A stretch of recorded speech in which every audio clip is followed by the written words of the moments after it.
everyone, and welcome to this very special 123.ie TV preview of the World Athletics Championships taking place from the 19th of August to the 27th of August in Budapest. When we set out on our journey to give back to communities around the country, sponsoring Athletics Ireland stood out. We're aligned on values. At 123.ie, we always, like our athletes, try to give better a try. And as an inclusive employer, it made complete sense for us to support the most inclusive sport in Ireland. This year, we have our largest ever delegation travelling to the Games, and we wish each and every one of them the very best of luck. Can we give them a big 123.ie round of applause?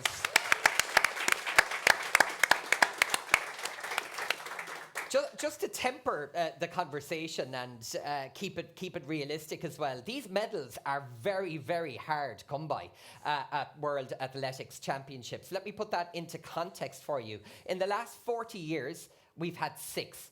In 1983, Eamon Coughlin won gold in the 5,000 metres. And our most recent medal, and who could forget, the amazing Rob Heffernan from Cork, who won gold in the 50-kilometre walk in 2013. Joining me today at 123.ie studios, we have Women in Sports Officer for Athletics Ireland, and no stranger to 123.ie, Lilly-Ann O'Hora. You're welcome, Lilly-Ann. Thank you so much for having me again. And of course, we have Irish legend as well with us, David Gillick. And we will have a special report from our man on the ground, Barry Diskin, who took some time to catch up with another Irish legend, David Matthews. David, you're a man of many medals. Your own speciality, of course, was the 400 metres event and the 4x400 metre relay. Let's get the show on the road and talk about the amazing talent that is Rashida Adeleke. I mean, this is her second World Championships, having broken her own Irish 400 metre record with a stunning 49.2 in June when she claimed gold at the National Collegiate Athletic Association Championships. That's the NCCAs in the United States. First time an Irish athlete has ever won a title at that event. What kind of mental preparation will Rashida be doing in advance of these games and in advance of the events? Yeah, well, like Rashida, as you alluded to there, has had a great year. And a lot of people might be aware that she's now turned pro, which essentially means in America that she's foregoing her collegiate career. So she won't represent her college, which is the University of Texas. She's made that decision to go pro, because under NCAA rules in America, you can't earn from your athletics. So basically, that's a big thing for her going into next year. So, you know, from a mental perspective, that's obviously probably weighed quite heavily on her to make that decision. She's had an incredible year, winning the NCAAs in 49.2. That's a time that is the 4th fastest in the world this year. So straight away, you know, when you look at, you know, on paper, she's up there, she's in the mix. And we will get into kind of the running side of it. But right now for her, you know, what's unique about Rashida is that she's had a big season over in America, and that finished in June. And now she kind of rested off that. She came back, did a bit of training. She raced the 200 meters, I think actually in Hungary earlier in maybe July. And then she did a 400 in Monaco. And now it's all about Budapest. So right now they're on a bit of a training camp. The computer's programmed. There's not a whole lot of stuff she can do by this stage. It's staying calm, it's staying relaxed. It's, you know, having her own kind of routine, her own race prep, and championship preparation, because championships are a lot different than, say, going to a Diamond League or just one race somewhere around the continent. This is your leaving cert. This is where it really, really matters. So right now, it's about chilling out. It's kind of trusting the work that's done. It's maybe kind of internal dialogue of just kind of trusting everything that you've done, trusting the people around you, your coach, and just trying to enjoy it a little bit as well. I always think when it comes to championships, and in my experience was, I just wanted the first round to come and get going. It's the hours and it's the days, the waiting, and that's where the mind can begin to kind of overanalyze things. And you're looking at start lists and all that. So right now, it's just, you know, stay loose, stay relaxed, do a little bit of training, and just make sure you're ready to go. I can picture you there locked up at a Rubik's Cube, counting down the hours. We've huge expectation, really, from this 20-year-old sprinter from Tala. And particularly, I think, given that this women's 400-metre race is probably the hottest ticket in town. I mean, Sydney McCaughton is out with a knee injury. Yeah. So there is a good chance for Rashida here to get on the podium, right? Let's be honest, we love a bandwagon in this country. And I think, in terms of athletics, and you can see here her race from the NCAAs, which again, the NCAAs, to put it in context, is essentially the level of a world championship. Like, all of these athletes are at the top of their game, and so for Rashida to come into that championship and win just shows the caliber of athlete we're talking about here. And you said 20 years old is so young. Incredible. So bringing that into a championship, into a world global championship, is this is the prep that you dream for. And you can see here, even in a race as well, she's so strong. And this was something that, this is her first year of doing 400 meters. She's 100, 200 previous years, dabbled a little bit in fours, and I think that's really worked. And it's brought this speed, endurance, this side of her game to the fore, where she's now able to kind of hold off, athletes that, like, the athlete coming second there has ran a little bit quicker than Rashida. She's actually third ranked, so to go into a championship and beat people like that, is huge. So when you're looking at Budapest, it's all there for her. Like, it is an open championship. You did kind of reference McLaughlin, Lavin, as she's known now. Knee injury, she's not there, so the ranking goes up a little bit, which is exciting. But again, it's how does Rashida come off the back of a tough NCAA season? Has the rest and recovery worked for her? Has she kind of responded well to the little bit of training, and can she go again? Because in athletics, we all kind of aim to peak once in a season. So to hold one peak and then go again in August can be quite difficult, but she's got all the attributes and all the talent. Yeah. And a brilliant 9 days of coverage, and I know Barry had a chat with David Matthews about that feast of coverage that we have. If you're looking for Rashida, her first round takes place this Saturday morning at 8:35, and of course in that race she'll be joined by Tipperary's very own Charlene Maudsley. How do you see it going, David? Yeah, again, the way the heats won't come out until kind of maybe Friday. That's when they'll see where they are and who else is in their race with them. The thing about it is, as well, it's seeded. So for someone like Rashida going in kind of highly ranked, it'll be seeded like that. Now, Charlene won't be as seeded as high, so she's got to look at it as an opportunity of treating this as a final. This is it. I just got to go out and I got to execute my best race. And Leaving cert English paper 1. That's it. Nail it. First step, off you go. And hopefully that'll be enough to qualify. But for Rashida, she might have the luxury to where she can come into the home straight, have a little look to the left, have a look to the right, and then just kind of ease off the gas and reserve as much energy. There is a little bit of a caveat though, because Shawnee Miller-Weibo from Bahamas, who was the Olympic champion and defending world champion, she had a baby in April. Okay, but she's gone to the world champs. Wow. So she's going to go into this with no time against her name. So that's always a little bit of a lottery. She's so talented. She's one of the best in the world. So someone of a high ranking will get her probably in their heat. And that could be a little bit spicy. So hopefully Rashida doesn't get it. Okay, lots to look forward to then. So, and of course, Rashida and Charlene will also represent Ireland in the 4x400 relay. You've got the 4x400 relay, which will come later in the championships, but we've also got a mixed 4x400 relay, so 2 male, 2 female, and that's on day 1. So Rashida won't be taking part in that because her priority is the individual, but Charlene will be in that. So that's on Saturday, and then Charlene will have a quick turnaround to come out the next day. So heats and final of the mixed 4x4. And that mixed 4x4 team are World Championship finalists last year, the Tokyo finalists as well. So good crop of athletes in there. Excellent. Okay. Well, from Rashida and Tala, we move to Limerick and Sarah Lavin. And we're delighted, of course, to be joined by our own Limerick friend, Lilly-Ann. By any account, of course, Sarah Lavin has had the most difficult of years personally. And I mean, just to look at her and observe her, like you see that kind of extraordinary level of resilience. Lilly-Ann, you know her really well. You've grown up with her in athletics in Limerick. Can we talk a little bit about her resilience as an athlete? Yeah, I suppose for me, unfortunately, I'm the one who has always been coming second to Sarah for many, many years, since the age of, honestly, 12. But to see her now really come into herself, it's like an absolute pleasure to watch, and I think all of us take great pride in seeing how far she's come this year, but also obviously from a young athlete. She's always been tough as nails. She loves competition. She loves a challenge. If people tend to maybe write her off or anything like that, she bounces back stronger every single time. And I think this year particularly, we're seeing that. Like I said, I'm lucky enough in Limerick to kind of have an all sneaky look, see how she's getting on kind of thing, you know, over the fence. But I was actually watching her recently enough just before Nationals. I observed 2 sessions that she did, and she was running with boys every single time, and she was putting Wiping the floor with them. wiping the boys. Like, she was pulling away from like very good, strong athletes, like, and just was able to knock it out. And I think then we saw that in Nationals, she doubled up in obviously the hurdles, and then she ran the 100 the next day. Yeah. Like, and she PB'd. I think her running into the wind, so that was like a hurricane basically for anyone kind of what she had to contest with. She ran a 13.13. I think that should probably be a world record in itself because how fast that was, under the conditions obviously.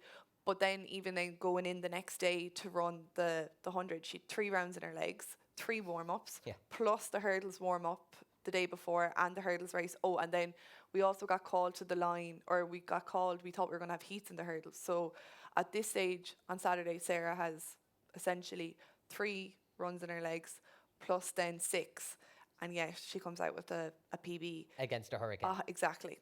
So yeah, I think we'll definitely be looking forward to an exciting Budapest. And of course, you're a hurdler yourself, Yeah. by trade, Lilly-Ann. How do you rate her chances, and who's the really tough competition we should be keeping an eye on? I think if we're completely honest, Sarah is in the most competitive era of hurdling that there ever has been. Last year, like, the world record was broken by Toby Amison, who ran a ridiculous 12.12. You know, Toby's lining up in Budapest. So is Nia Ali from the United States, Jasmine Camacho Quinn from Puerto Rico. But I do think Sarah is very much capable of breaking the famous Derval O'Rourke's national record. Okay. Like, even this race here in Stockholm, Sarah's isolated. Like, she's in lane 1. She's running in her own race. It was rainy, it was a bit windy, and she even clatters the last hurdle and manages to stay standing. So if conditions go okay, if she takes her chances, which she absolutely will, like, Sarah's more than capable of progressing. Again, looking at it from the outside perspective, the event has moved really, really fast in the last 2 years, and I think if you want to be making a final, she's probably going to want to run like a sub 12.55, 12.6, which is damn fast. You know, I think the difference between first to fourth is going to be less than 0.1 of a second. 0.1 of a second for us here is actually the blink of an eye. So if you blink twice, that's going to be difference between first and sixth. And it's going to be that quick, you know what I mean? But like I said, I think Sarah will definitely, she thrives on rounds and getting through the ranks and everything like that. And you mentioned something there, Lilly-Ann. She was isolated. She was in lane 1. Just for like people maybe not necessarily involved in athletics or starting out their careers in athletics, and hopefully hi to all of the Athletics Ireland members that are watching the show, and a big shout out to all of you guys. What's the best lane? It's like, it really depends. Like, as in, like, some people love to be in the middle, the glamour of it. Like, you know, people on my left, people on my right kind of thing. But then some people are so focused, and Sarah is that kind of athlete I've seen over the years, is that she's this complete intense relaxation, but it allows her to have that perfect execution because she's only sees her lane and she's not getting distracted by like anything around her. The one thing in hurdles is, like, if she is in lane 1, she's going to stay out of some of the ruckus that might happen in the lanes. People are going to be falling. It's so fast. You know, you're on the edge all the time that, like, maybe she'll get herself out of a bit of trouble. I don't know. Which lane would you? Yeah, again, like, event-wise, like, so 400's lanes 3, 4, 5 and 6, because you're in the mix. So you got people to the left, people to the right. But then the world record over 400 metres was ran from lane 8. There you go. So again, sometimes running in lane 8, you know, because you have a stagger, you don't see anyone, so you run your own race. you know, so you can just So execute. that bit of solitude maybe in the mind. Absolutely, Or, yeah, I'm just yeah. here in training and... Yeah, you run with the blinkers on, you just do your own thing. Whereas in the middle, I suppose, you have that kind of peripheral You do. vision. Yeah, and again, it's kind of staying calm in those scenarios as well. Like the hurdles is slightly different because there's arms and there's legs and there's hurdles going everywhere. So, you know, sometimes maybe been out on the outside. I'm not a hurdler now, but again, on the outside, you might be, as you said, you're away from the madness. But the lanes are all dictated by the rounds as well. So if you win your heat, well, then you'll get a better lane in the semi-final. Win the semi-final, you get one of the better lanes. So that's generally how it works. Brilliant. Well, round one for Sarah Lavin is Tuesday, 22nd, and that's at 5:40 p.m. Irish time. And should Sarah progress, we'll be looking at her in a semi on Wednesday evening, and fingers crossed, a final next Thursday. Okay, our number one athletics fan in the business, Barry Diskin, who is one of our brilliant 123.ie sales agents, is on the ground. And earlier, he caught up with the legendary David Matthews. Let's take a look at what went down. Welcome to Inside the Inside Track with more of the real scoop and all the latest news from Budapest. And who better to join us than Irish legend David Matthews? What events are you most looking forward to yourself? Obviously the 800 metres is going to be up there. Yeah, in fairness, listen, there's 2,000 athletes, 200 countries, 49 gold medals on offer. We've 24 athletes there and 9 days of action-packed sport. You know, this track and field World Championships is a true global sport, a global event. So, you know, if there's something there for everybody, whether it's sprinting, throwing or jumping, and even from the sprinting side of things, we've Shelly-Ann Fraser-Price, you know, that diminutive figure from Jamaica, so flamboyant. She's going for a record 6th gold medal in the women's 100 metres. She is a phenomenal. 6 gold medals. Her first one was won in Berlin in 2009. That was Bolt's first medal. So when you think of the great Usain Bolt, he only has 3. She's going for 6. So she's a phenomenal athlete. She won't have it all her own way. She has Sharika Jackson, who'll be trying to dethrone her. So that's from the sprinter side of things. Moving up, we have a big draw here in Ireland for the long hurdles. Thomas Barr, our favourite over that. In the men's, unfortunately, Thomas won't be there. We picked up a slight injury. But we have Carlston Warholm from Norway, an absolute legend within the sport. Ran a world record at the Olympics in Tokyo 21. He's returning to the track. He was beaten last year, so he needs to right the wrong. Again, he won't have it all his own way. He's stiff competition, but so I'm looking forward to that. Field events is your cup of tea. We have world record holders, Olympic champions, pole vault, Armando Duplantis, 6:21 world record. He's amazing. 6:31, higher than a double-decker bus.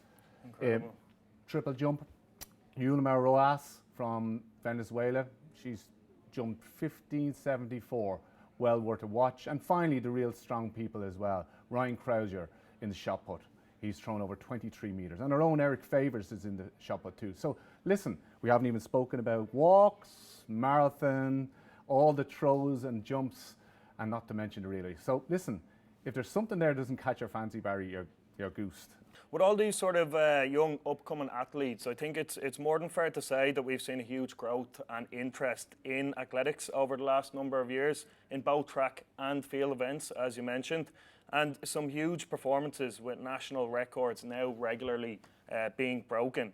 How can we continue to grow athletics further in Ireland, and how important is our involvement and sponsorship here at 123.ie for Athletics Ireland? I think I'm 40 years in the sport, okay, and I haven't come across a time in our sport where I've seen such a rich vein of talent on display. Our membership is soaring. We're approaching 70,000, so membership is booming. Our high-performing athletes are performing on the European and the world stage in a truly global sport.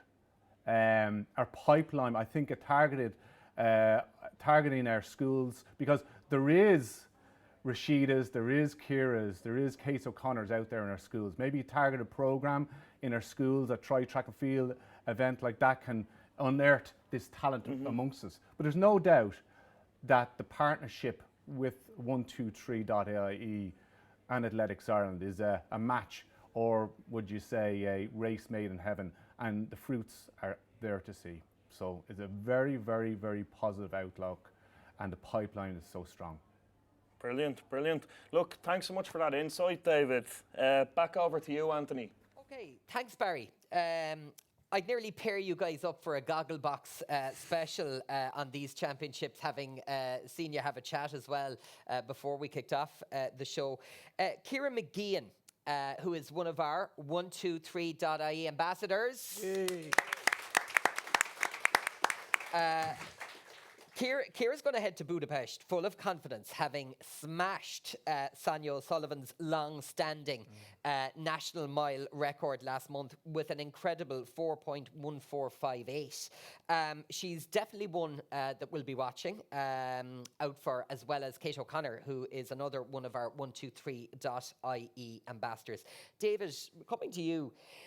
Ciara's up first in the 1500 metres on Saturday afternoon, about 12:15 p.m. How's the heat looking?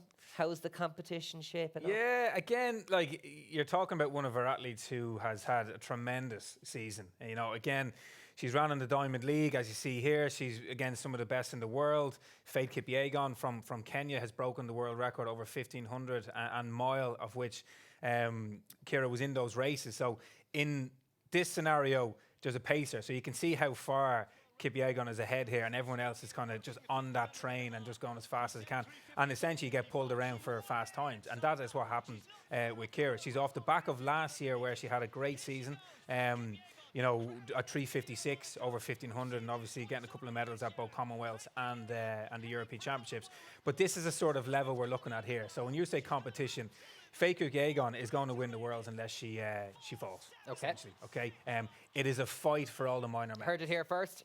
And that's where the race is. You know, you can see here in the pictures, like she's celebrating and everyone else is still coming down the home straight. Yeah. That's how good this lady is. So for Ciara, you know, she's having a great season. She's coming into it in probably the best form of her life. She's PB'd over 800 metres as well. So again, that's really, really important when you come into middle distance in championships, because you have gears. So a bit of pace, because we don't know what way the race is going to be ran. There's no pacemakers in global championships. So everyone will be looking to see what Faith Kipyegon does. Okay. And she will tend to maybe dictate the tactics. Will she just go to win the medal, or will she actually go to run a fast time? If she does, well, then the tactics will completely change. So But you're Ciara, back in the pack then. you're back and in the kind of pack. working on the tactics there. She's gone ahead. Yeah, it's a bit of a fight. You're watching other athletes. Now, there is a lot of Ethiopians who are very strong. There's Laura Muir, who would probably be the benchmark for Ciara over previous years. But Ciara has beaten her this year, which is a big thing, I think, for Ciara in terms of her confidence. And going into a championship, she's had the run-in that you would dream of, you know. But now it comes to championships, and it all comes down to the tactics, staying well aware of what's going on around you, and trying to keep yourself in the mix. Make sure there's no slip-ups in the early rounds, and get to that final, and then it's all to play for. Brilliant. Of course, Ciara's going to be joined in that 1500 metres by European under-23 medalists. Sophie O'Sullivan, no guessing who Sophie is, her famous mother Sonia, and Sarah Healy. They've already provided Irish fans with massive highlights, two of the season in fact, with their performances in Espoo in Finland, and most recently at the 123.ie National Track and Field Championships in Morton Stadium in Santry, where they went toe-to-toe for gold and silver once more. So best of luck to both of those two. We do have an extraordinarily big delegation, and we'd love to spend more time talking about each of our fantastic qualifying athletes. But being mindful of time, can I move on to Andrew Koskarin? So Andrew broke his own 1500 metre record with a sensational performance at the Silesia Diamond League meeting earlier in the season. He finished fourth in a world-class field in a time of 3:30.42. So this Balbriggan man will have his sights firmly set on at least making the 1500 metre final later in the week. David, Lilly-Ann, this is really one to watch. Yeah, I think with Andrew, you know, if we look at the last 2 years, he had made the European indoor and outdoor final. This year, you know, he, as you said, like he's definitely going to be eyeing up a final. He's ranked 15th. I think he's in the top 15. To qualify for the final, you have to be in the top 12. So again, it's a tactical race. Anything could happen. I think over the last few years as well with Andrew, he's shown a maturity in his running. You know, the packs, because it's a tactical race, you could start going off at the pack and leading off, but then you could die. So I've noticed with Andrew recently, he's kind of hanging back off the pack and he's kind of slowly chipping his way up the field as things progress. You would hope the fact that, you know, he made finals before previously running 3:35. With 3:30 in his legs, you would hope that again he'll make a final. I think if he makes the final, that would be a massive achievement in itself. But I think he would only see making a semi-final. I think he'd be a bit deflated after that. So it's all to play for. It's all to play for. And again, the difficulty of these are not Europeans, these are worlds. Yeah. It's at another level. Any thoughts? Yeah, again, like it's a competitive event, you know, as Lilly-Ann alluded to, like he's highly ranked, but I think probably 9 of those athletes ahead of him have all ran inside 3:30, you know, so it is a step above. He's in the form of his life. We saw pictures there of running well indoors. He's carried that form into the outdoors. He was bitterly disappointed by not making the final in the European indoors earlier in this year. I interviewed him afterwards and he was devastated. So that's the level that he's set for himself, you know, and he'd be going here with his own aspirations of making a final, and I think he's well capable of doing so. But it comes back to tactics, and you know, he is a good racer. He's got a good head on his shoulders, he's competitive and he's cute as well. He'll be looking around to see what's what, and again how the heats go. He'll be managing that, watching how fastest losers and all that sort of stuff that goes on. So that's what you want in a championship, you know, bit of a cute fella in there looking around. And how much of that goes on? I mean, between, you know, Andrew's coach and himself, they'll sit down, they'll obviously watch the other heats. Will they rewatch them? Will they look at? To be honest, it's like I say horse riding. The runners and racers, they will know everyone that they're competing against, and they will analyse the entry list. They'll analyse the heats, and they'll know, okay, potentially where's the fastest loser going to come from. You know, what does that mean to them in their heat, you know, whether they're first heat, second heat and all this. So all that does go on. And interesting enough, in Tokyo, like Andrew made the semi-final and he got in through like fastest loser. But I asked him that question. I was like, did you know the times in the previous heat? And he says, yeah, they're just screens in the call room. So they're aware of what time was ran. So they know if you're in one of the latter heats, what time you need to get. Okay. So that means your target then. That's your target. And the race will dictate itself then, knowing that. Yeah. You know? So you've done all your Leaving Cert subjects. You've only one left. You reckon you've done well enough to get points for But college? that stage is just, you know, do what you have to do, right? Yeah. Okay, so Andrew is in round 1 on Saturday evening, just around 6 p.m, just after.